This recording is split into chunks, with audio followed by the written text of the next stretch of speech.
Hello, and welcome to another episode of Tuesdays with Tally.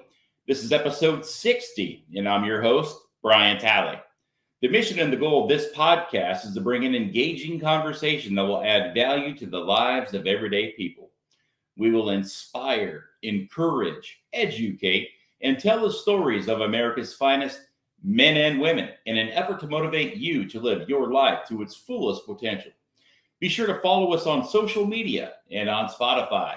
The online information and handles are all located on the scrolling ticker at the bottom portion of your screen. Be sure to like and share the program as well.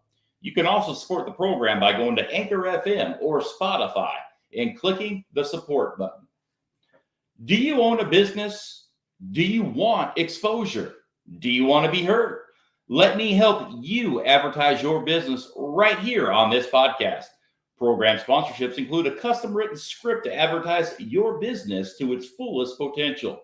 Email me directly at thetallybill@gmail.com and let's set up an impactful advertising plan to help you and your business get the results you're looking for. Again, email me directly at thetallybill@gmail.com.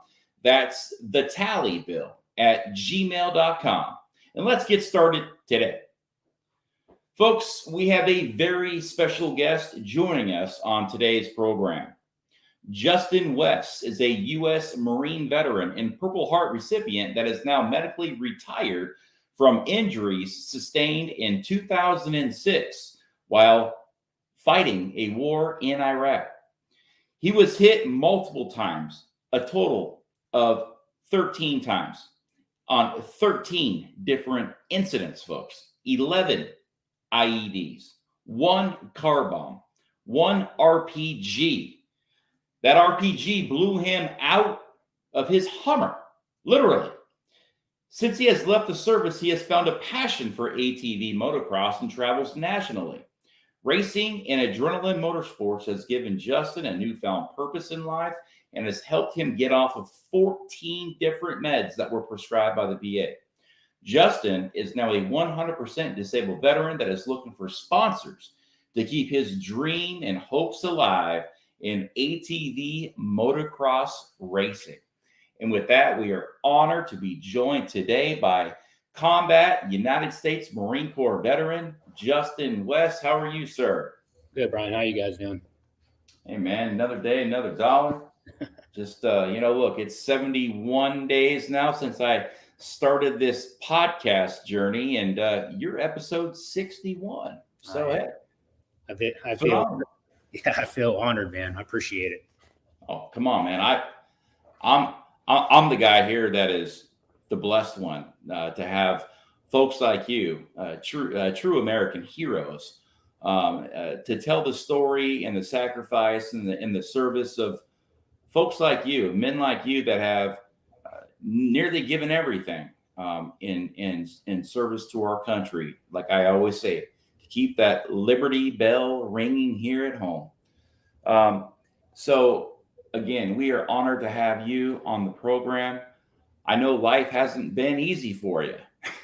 You're still picking the pieces up. I mean, 13 different incidents while serving in combat. I mean, you were, a constant target over there that, has, damaged your body, with traumatic brain injuries, getting blown up over there and, taking a lot of hits. I mean, getting blown out of a Humvee. I mean, that right there in its own right is insane. And then you add on the 11 other incidents that you had, and to include a car bomb. I mean, you have definitely seen your fair share of, some pretty hardcore combat while serving overseas. And again, we thank you for your service and your sacrifice to our great nation. But I want folks to meet a different version of Justin Wess today. I want our folks to connect with you in ways that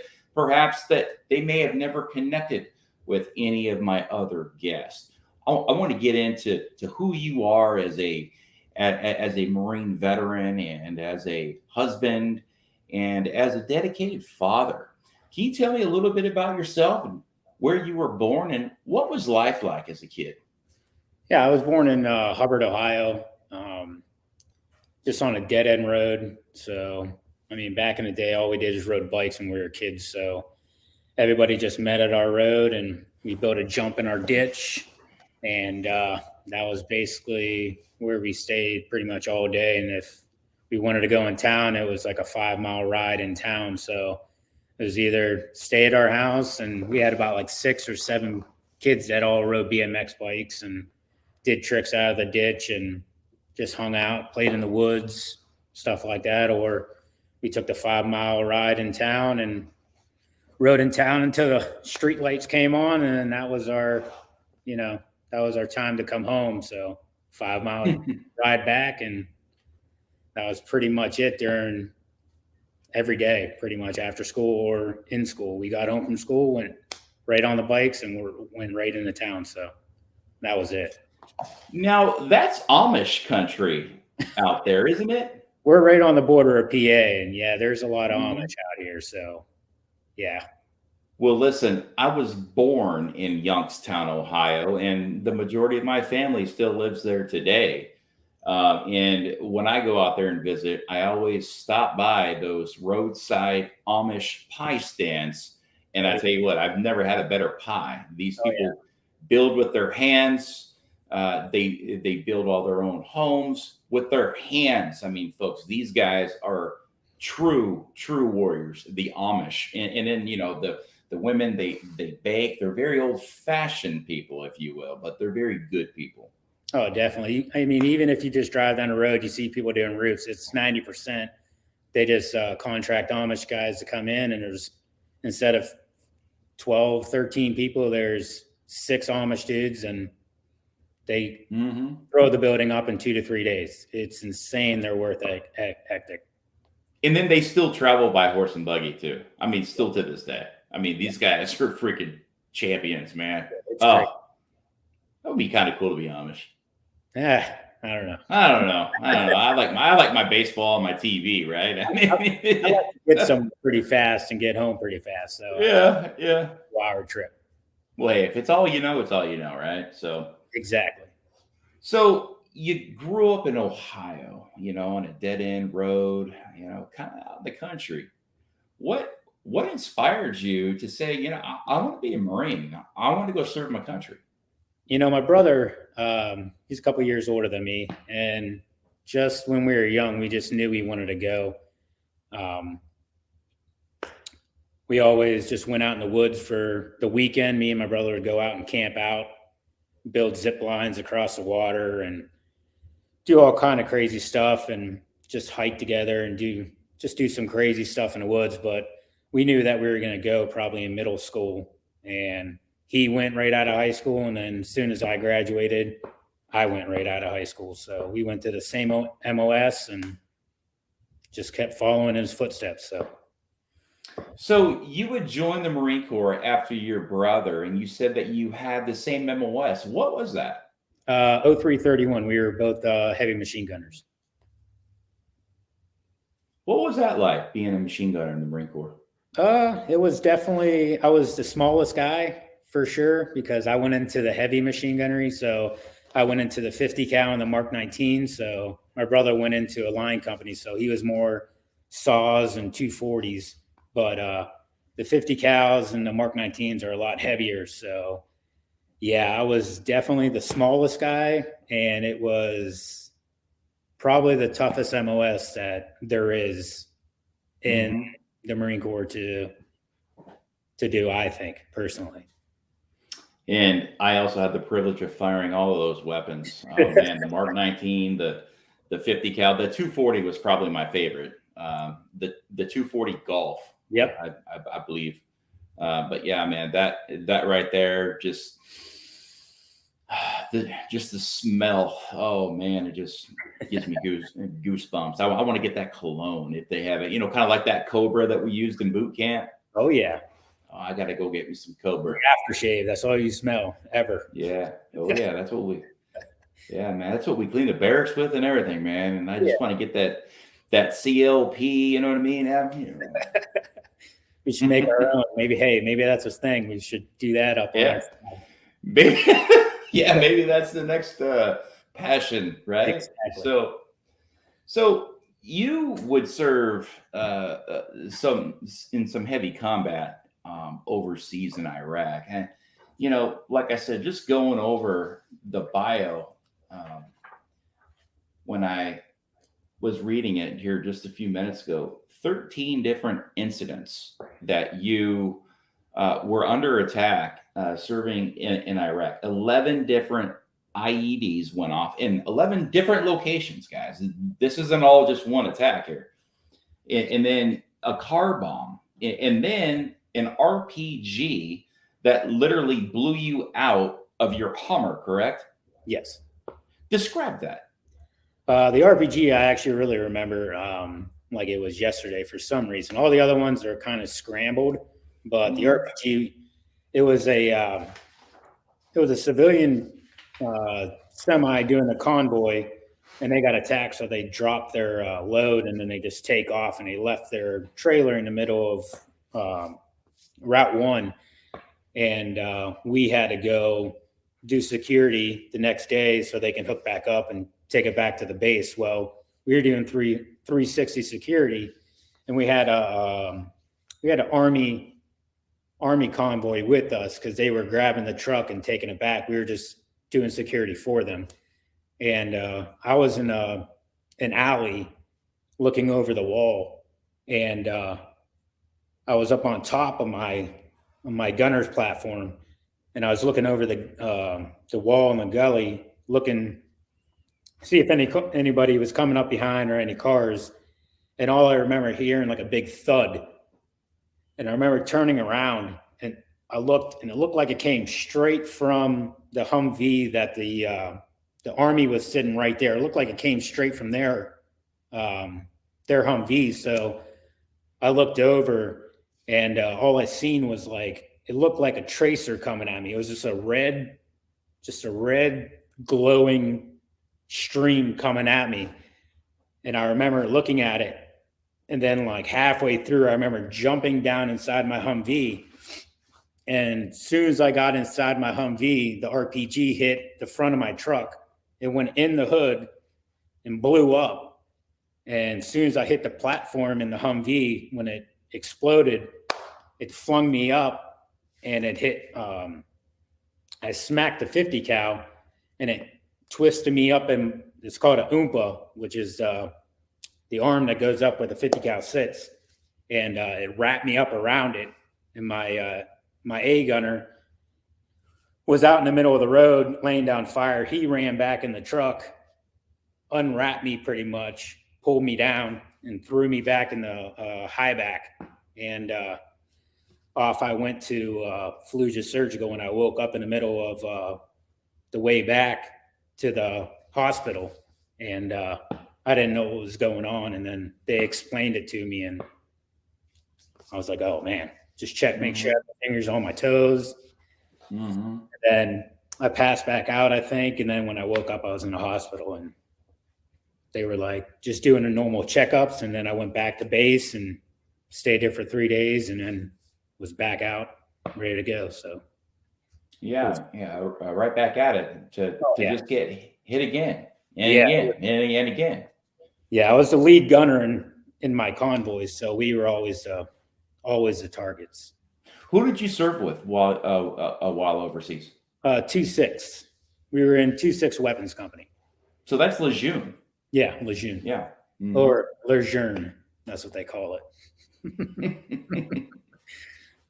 Yeah, we say Lejeune, they say Lejeune, so we always get yelled at for it. So, man, I've always said Lejeune. Everybody does. 2-6.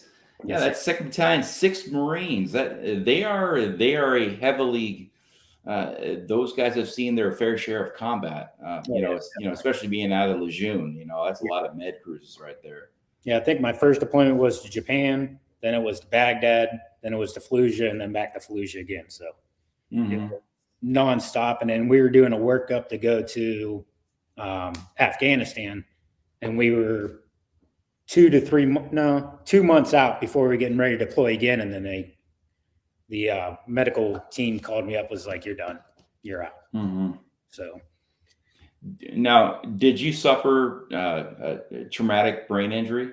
yeah, they did scans and everything, and that's why they came down. I have three bruises on my brain, and just a lot of ortho and everything else. Mm-hmm. But mostly it's the bruises on my brain that they said I had to get out from. So Sure. I mean, who knows how many concussions that you had, while, you were serving, and it's no different than playing in the NFL. yeah, You see Tua Tagovailoa, with the Dolphins. I mean, he had gotten hit 5 days prior. He had a concussion, and then 5 days later, he's playing in another game, and all of a sudden his body goes into the yes, into the seizure state. And I mean, brain injuries are very real. And just because you look fine on the outside exactly. does not mean that there's anything inside that's absolutely destroyed. Yeah, And I can understand, a little bit on how you feel. I'm sure you've got some cognitive things going on that, and you've been heavily medicated, since getting out, because you've got some serious issues from the wounds of war. Now, let's talk about your transition, getting out of the Marine Corps. I mean, being a machine gunner. I mean, being a hard charger, being a war dog, literally, in some of the heaviest battles overseas, and being involved in so much combat. What was it like to get out of the Marine Corps and then find yourself back in Ohio? Like, wow, am I going to fit in here or what? yeah, it was definitely different. When I was getting out of the Marine Corps, I was in the Wounded Warriors for, I think it was like 2 years, I think. And they helped me start progressing out to where it wasn't just straight getting ready to go to combat or training and stuff like that. So that helped me a lot. But then when I got out, it was still like a slap in the face, because I was like, well, now what do I do? Like, I did something every day. I was told what to do, how to do it, when to do it, time frames.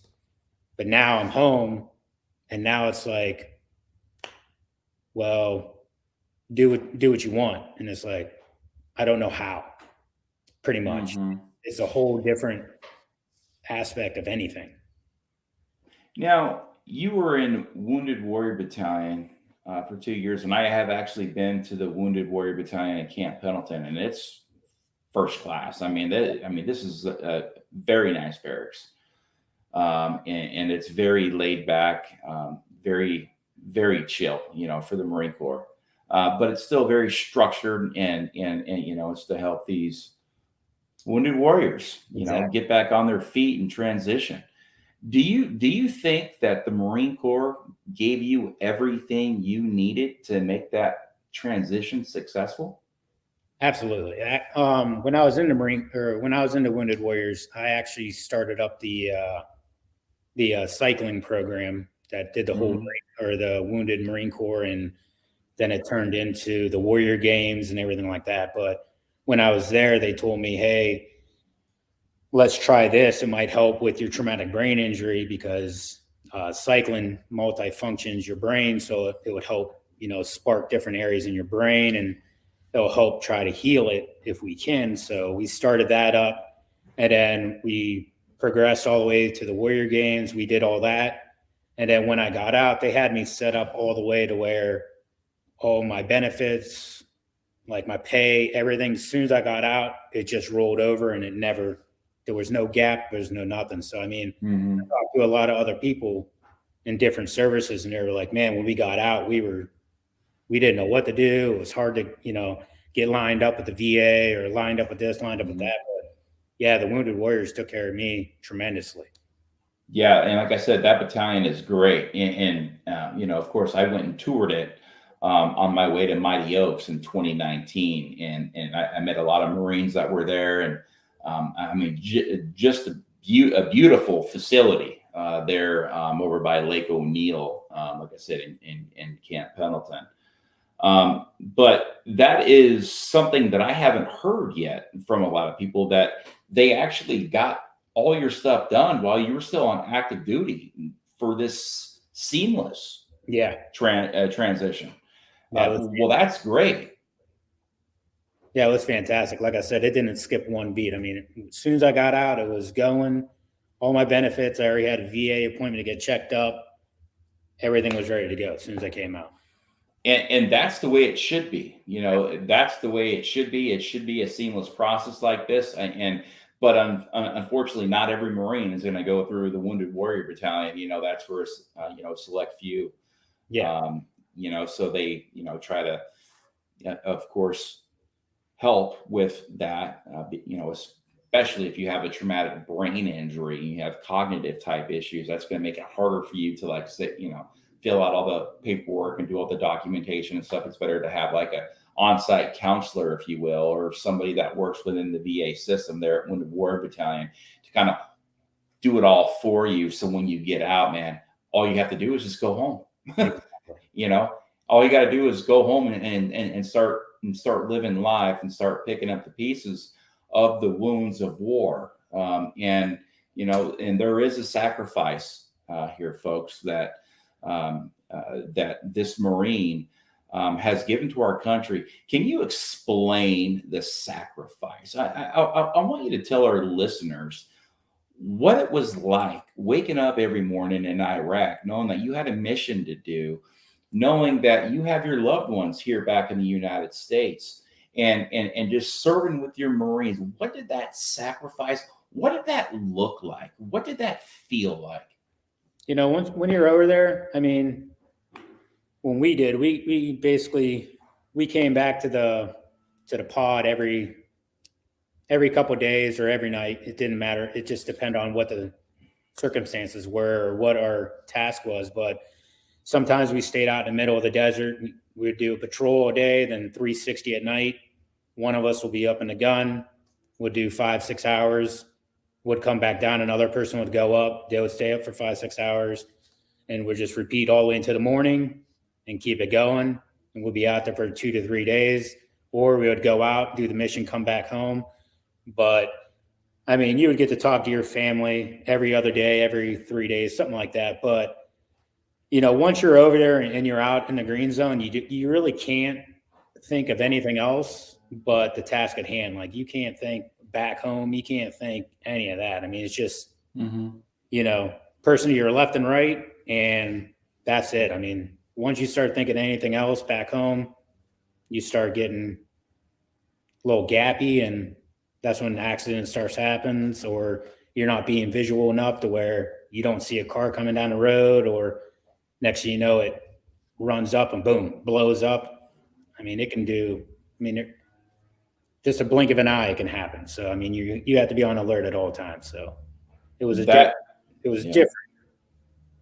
That is a very good point you make. You know, as soon as you start getting sad and missing your family or your girlfriend or your wife or your parents or just home, that is when that guard is dropped, and that is when accidents do happen. It's kind of like, playing football, when they say, oh, well, you can't hit the quarterback as hard, or you have to be, as soon as you start playing at 60% and 70%, that's when the injuries happen. And it's no different in serving your country overseas, especially to the men and women to the left and right of you are depending on you to do your job. Because if one person doesn't do their job, it could wipe out the whole company. It could wipe out the whole platoon.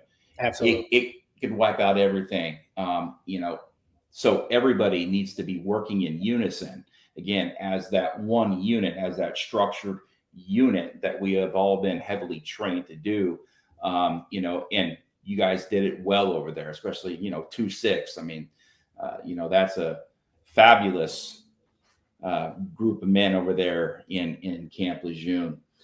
Now, I'm new to this podcasting, but I have had so many combat veterans on, and they all talk about the adrenaline, right? When you're serving over there, you've got to keep your head on a swivel, literally. And then you're in a Humvee on a 360 mount freaking 50, and it's adrenaline. You've got IEDs coming. That's adrenaline. You got rockets coming. That's adrenaline. You got car bombs coming. That's adrenaline. And that adrenaline will change you.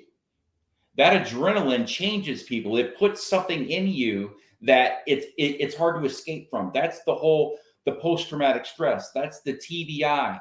That is, again, suffering the wounds of war. So what I have seen a lot lately from veterans that are coming back overseas that have kind of lost themselves, and they're looking for that purpose. They're looking for that next chapter in their life.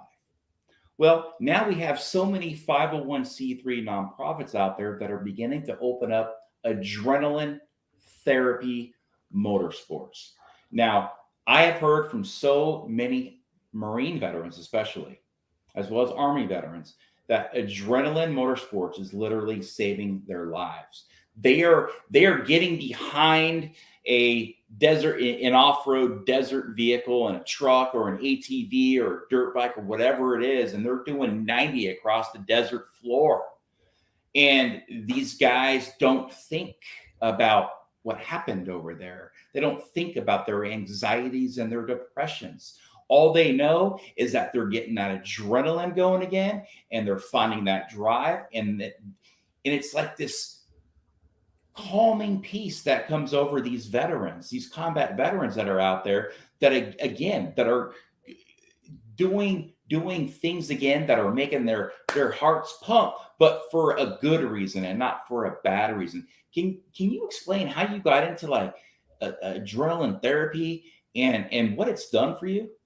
Yeah, definitely. So ATV racing, I always wanted to do it when I grew up. We didn't have the money. And when they told me I can do anything when I got out, I got a four-wheeler, started racing. So whenever I started racing, I found out that, like, even at like the starting line, I talked to a lot of my other guys, especially now at Nationals being a little bit more advanced.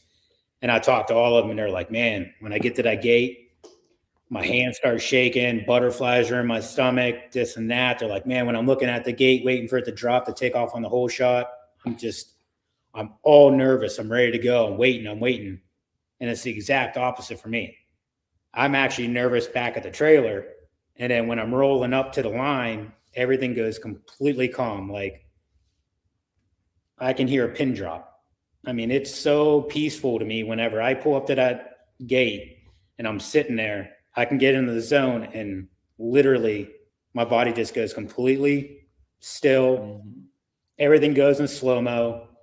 And I go race. And when I'm racing, I literally don't think of anything.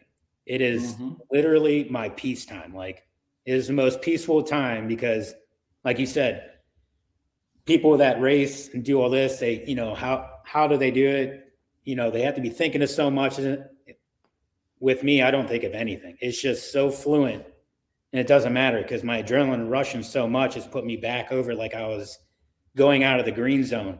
Going back on that patrol, lead gunner. I was always looking for IEDs on the side of the road or cars coming up the side or people hiding in the corner or something like that. Like, I was always looking and my adrenaline was at the peak. Well, when I race, it's exactly the same thing where my adrenaline is up that high and then my body just stays so calm that it's just, and like you said, I mean, I got off so many medications just from racing because when I first got out, I didn't have that. So it was all just kept building up and they were trying to put me on more meds, pretty much put me back up at that state to where I was calm.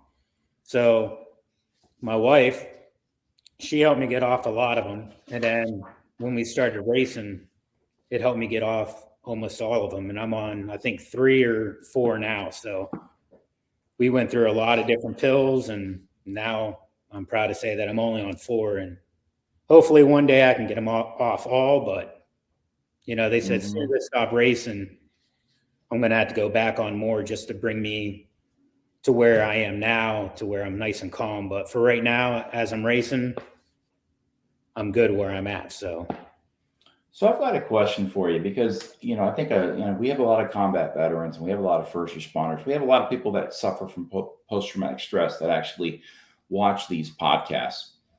Now, it's that fight or flight mode, right? And when you're over, when you're in combat, like you said, as a, lead gunner, you're looking, you're vigilant. And again, that is, you don't know what's going to come any second, any minute. You could be under attack, and as you were, very heavily at times. Now, just that alone is enough to make somebody so paranoid, right? I mean, just like, you're always looking, again, it's that fight or flight type mentality. Now, that's adrenaline, like I said, heavy adrenaline. It's adrenaline that many folks will never, ever experience in their life. And now that you're doing this adrenaline motorsports, again, it says that it gives you a calming effect. And that's how exactly I led into this. And the reason why I know that is because that's what everybody tells me. It literally, but to the layman, to the banker over here, when he gets on an ATV, it's not calm to him. He's like, whoa, man, this is crazy. But when you get on that, it's a different feeling for you because of your past experiences. Absolutely. Now, I want to know how long this high lasts. I want to know how long this adrenaline lasts. If you're racing, if you're out there on a Saturday, and like you said, you've come off so much of your meds because of how you changed your life, and you have found yourself in this new purpose and this new identity and this new passion of adrenaline racing, of racing your ATV. You do this on a Saturday.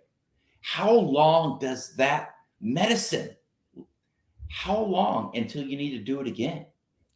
Well, we do usually a race or 2 races every month. So usually, like even my wife will say, I'm a different person whenever racing starts, and now racing's done. So she's like, you just change. You like your demeanor changes altogether because you don't have that outlet. So usually we travel on either, if it's very far, usually on Wednesday, or we travel on Thursday. We get there, practice on Friday, race Saturday, race Sunday, then we drive back home by Monday. But we do that once or twice a month, and usually, I mean, that high, once I'm racing, that high lasts all year, like just all the way until I'm done racing. And then usually after racing, it lasts a little bit, but then it just starts fading off in the winter. And then she's like, you just come a completely different person. She's like, you just not turn dark, but you're just a different person until racing starts. And then you're back up to, your normal self. But right after racing season, it usually comes down. So I don't notice it, of course, because, us, injured, we don't notice it, but our loved ones do. So I don't notice that I change at all. I think I'm the exact same, but, when somebody tells you like your loved ones or something like that, like I always had a hard time accepting it pretty much. Like, I don't think I've ever changed. And she's like, you have. And I'm like, all right, well, you're around me 24/7, so you know more than I do. So I try to, I go to the gym, I do cycling, I swim, I try to keep myself in shape as much as I can. I watch ATV racing. I watch all the old nationals. I watch it when I cycle. I do everything to try to keep myself at that high at all time, but it isn't like racing 24/7. I want to know how you came off of 14 different meds. That is not an easy thing to do. And I'm on a bunch too right now. The inside of my body was destroyed in 2016, and it continues to be destroyed at a rapid clip due to an injury I suffered on my own in 2016. And it does hurt me to know that I live my life around pills. I got to wake up and take a handful, and then I got to take another handful at 11. I got to take another handful at 3. Got to take another handful at 6. Got to take another handful at bedtime. And sometimes in the middle of the night, I need to. It all just depends on how my heart is pumping. Exactly. At night, if because it's that adrenaline, it's that fight or flight. My body is, has experienced so much trauma on the inside of it.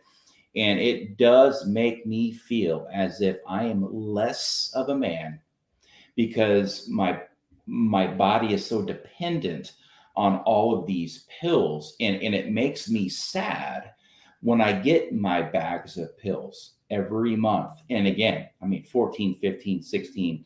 So I think it may even be more than that, bottles. And I can't even, I don't keep track. My wife does it for me because sometimes I forget here and there. So she manages that part for me, and she makes sure that I don't miss any. And if I do miss something, my body will react to it, and I feel it. But I want to come off some of my medications too. Do you have any advice for guys like me, perhaps, that, hey, start here, this is what I did.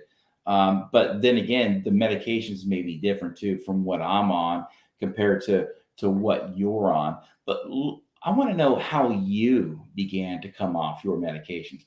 I mean, because obviously it wasn't all 14 at the same time. How long did this process take? And what was your first step? Yeah. So when I got out, they, like I said, they pretty much threw me on everything they could. Basically, I just felt numb, like literally, like I was a mummy. I didn't even know what I was saying half the time. I came home and even my mom actually was like, I don't even know who you are. Like, I was like, well, I don't know who I am either. Then I guess I'm not this person. And she was like, what? And then my wife was like, we need to evolve all this stuff, this and that. So we started, she did it. She was like, all right, let's look and see what, we can switch up and what we can, see what we can work with pretty much. And then I was doing cycling, swimming, and then I started getting an ATV. And then just when I found something that I loved and I was just pretty much in love with, I wanted to do it every day, all day. And like I said, that adrenaline rush, I don't care if it's some of my buddies now, they do downhill mountain biking. They do just regular BMX. What was the other one? I think the other one was track and field.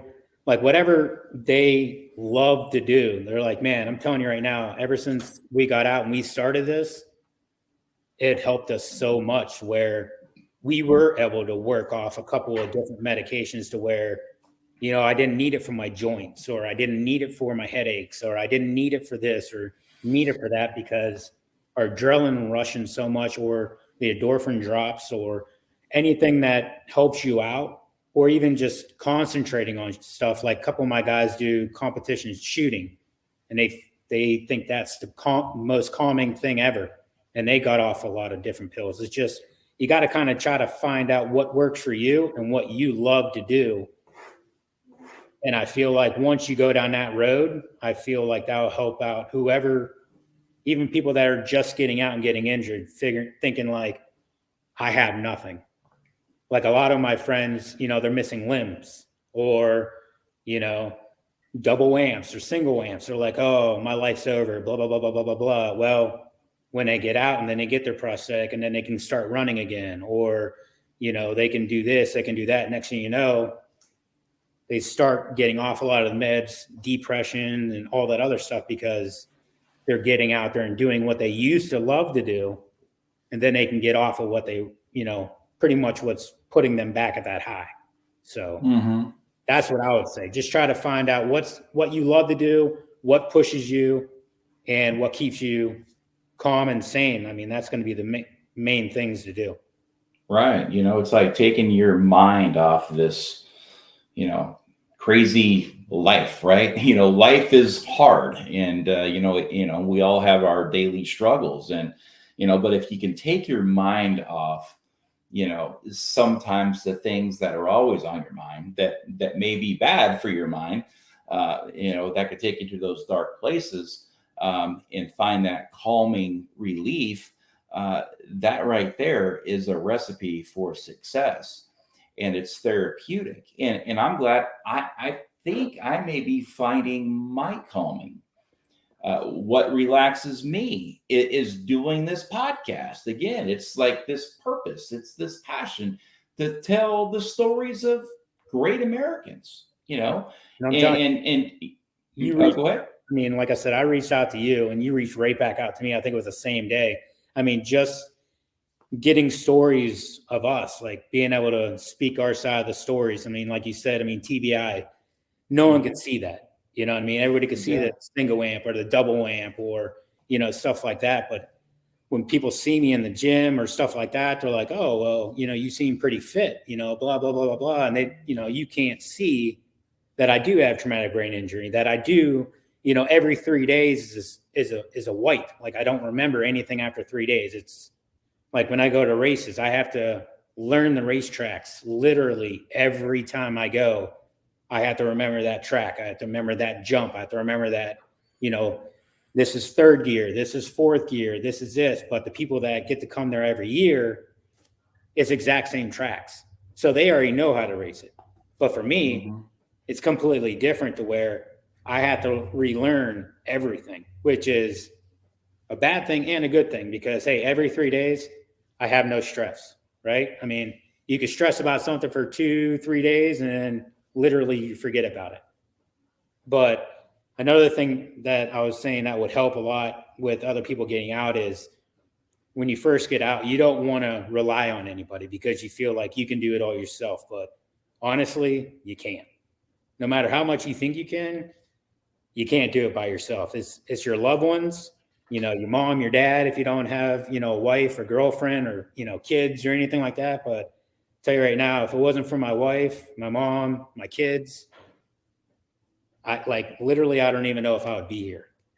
I mean, once I got out, I was in a dark place and my wife pulled me out of it. And I mean, I can't thank her enough for it, but like you said, she takes care of all my pills, make sure all my pills are right. I'll leave the house sometimes and literally I'll pull out of the driveway, start driving down the road and call her and be like, where am I going? She's like, Justin, you're going to the store. You have the list in your phone. I'm like, oh yeah, I have to do a U-turn, go back to the store because I literally have no idea where I'm going. But rely on them, I'm telling you, because they are your backbone. No matter how much you think you can do it by yourself, you can't. Yeah, I have some of those memory, cognitive type things too. At times, I was on opioids for 3.5 years, and I think that really screwed with my cognitive and my memory, and of course, I was taking it with other drugs that I shouldn't have been taking it with, stuff that doesn't coincide with those. And until 3.5 years later, we receive a box in the mail, and it was Narcan. It was a full box of Narcan that the VA had sent me. And my wife opened this up. She goes, "What is this?" I'm like, "I don't know." So she opens it up. She reads it. It says, if you, are, into cardiac arrest, or if you are overdosing on your opioid medication, you need to put this mist in your nose. And I'm like, I didn't know what it was. And so she Googled it, and she's like, "Oh shit, no, you're done with the opioids." Yeah. And so that hurt because, I live a life of physical pain.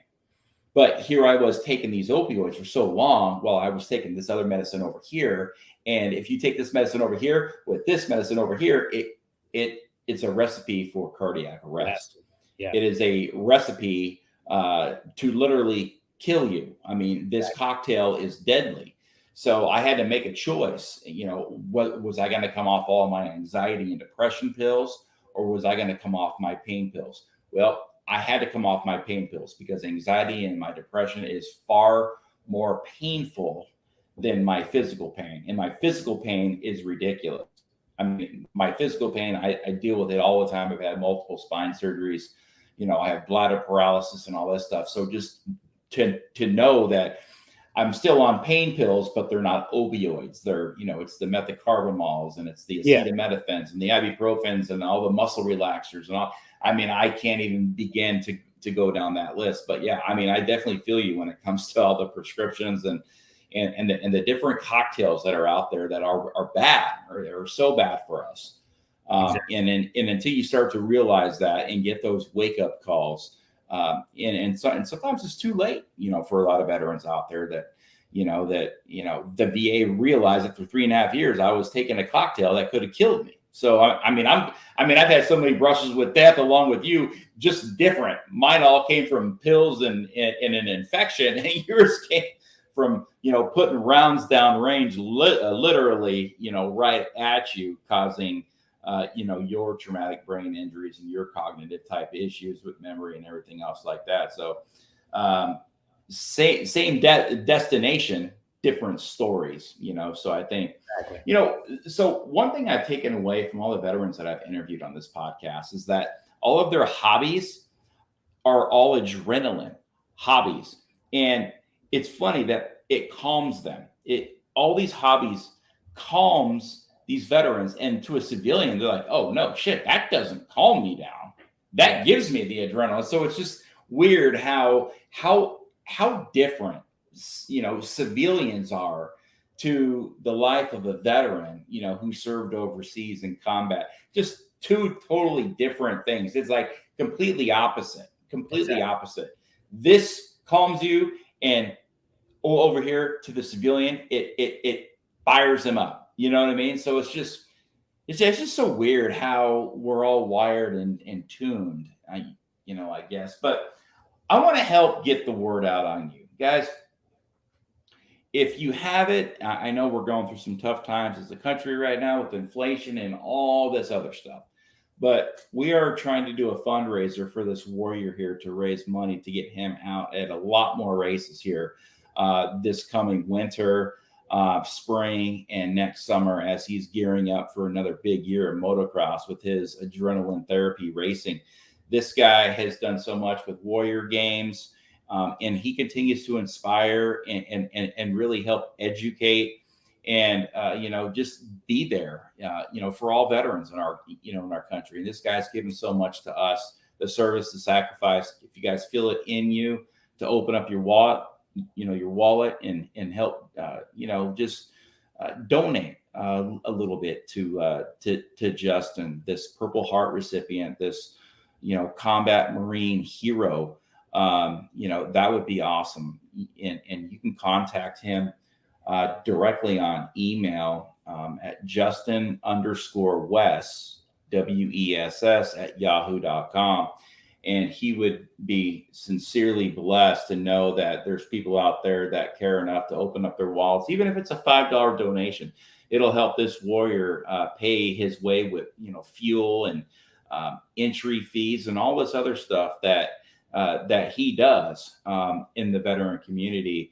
But it does cost money, and when you're living on disability, sometimes it's hard to make those ends meet. So, Justin, what final words do you have out there for our audience? Do you have any words of, say, wisdom, or really just, some parting words that you can perhaps share with some listeners out there that may be struggling right now, that may be going through some hard times, that you can offer them as a leader of Marines? Yeah, definitely. I would say, if you're coming out or if you've been out, it doesn't matter, and you're sitting there and you're sitting at home and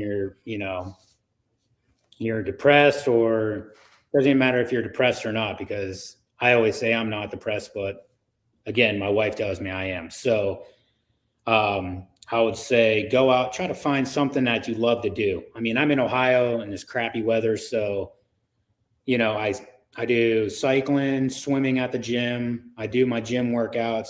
Get out there, get active. Try to find something. Find an organization that's gonna, doing stuff. Like I have like Team Simplify. They have, so many different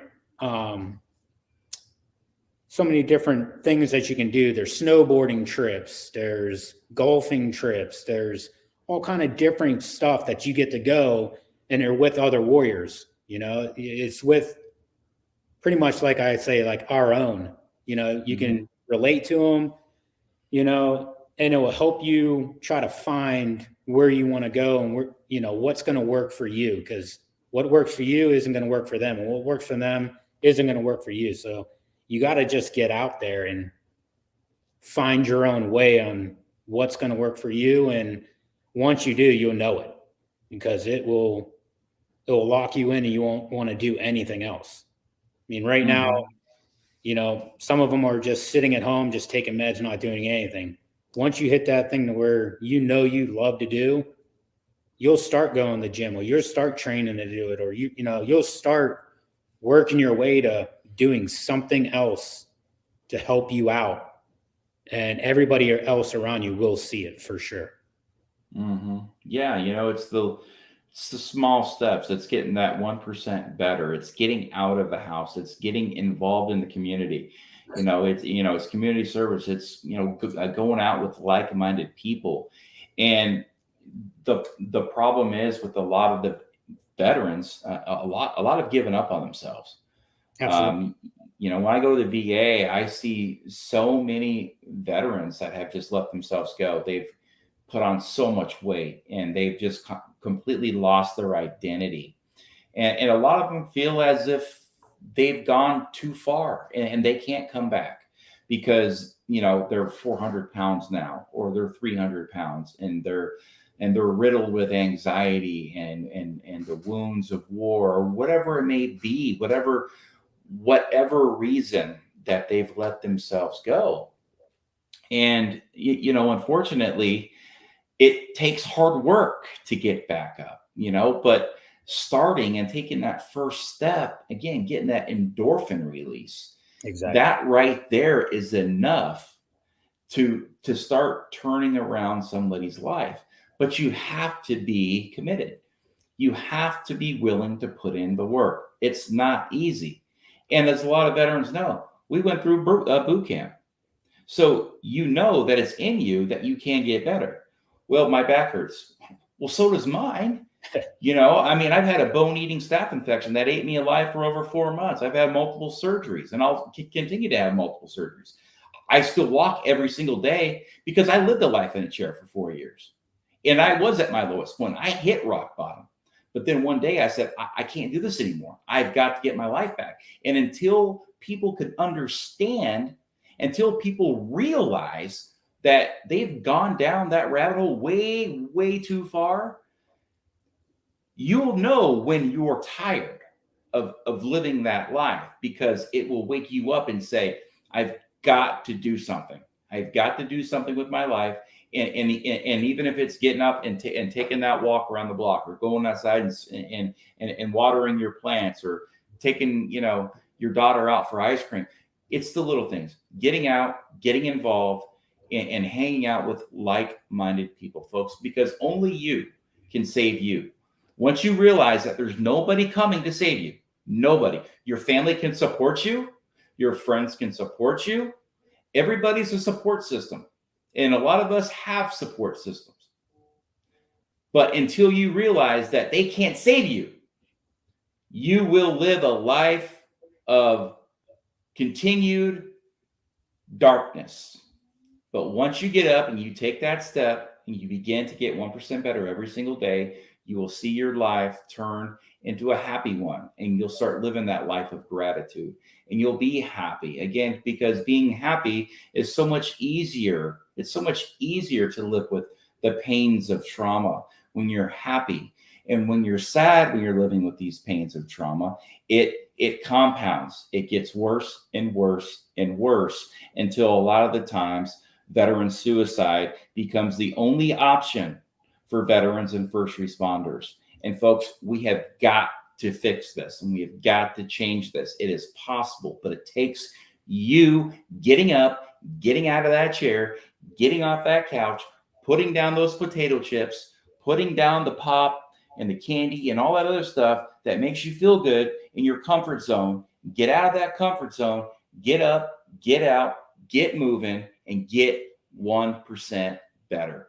Now, Justin, look, this has been a phenomenal interview, man, and I sincerely appreciate everything that you have done, for our country. I mean, it's truly remarkable, man. And we can't thank you enough. Our service members deserve everything, man. And I truly hope that we can find at least one person out there today that can open their wallet and help sponsor you, and maybe even begin a friendship with you. I know there's a lot of guys out there at Outlaw Desert Racing and Race to a Race 22 that I personally know that I'll reach out to and share this video with them. Who knows? They may be able to get you out to Las Vegas for some races. Debbie Burgos is a good friend of mine, Bill Burgos, and they're in Vegas. I got Chris Braz out in El Paso, Texas, that I'll personally reach out to as well. And hopefully we could get you out there. Would you be willing to travel? Oh, absolutely. If I can, I definitely will. Yeah. My wife works 12s, but we can try to make something work for sure. I'm going to try to get you out there, man. And like I said, I'm going to try to get you some sponsors, folks. Again, share this with some people. Let's get this warrior, some fun so he can continue on with his dream of racing, of doing things that makes him happy while he is out encouraging and inspiring others to live their life to its fullest potential. So again, thank you for joining us today, Justin. We sincerely appreciate everything you have done and continue to do for our great nation and in the military and veteran community.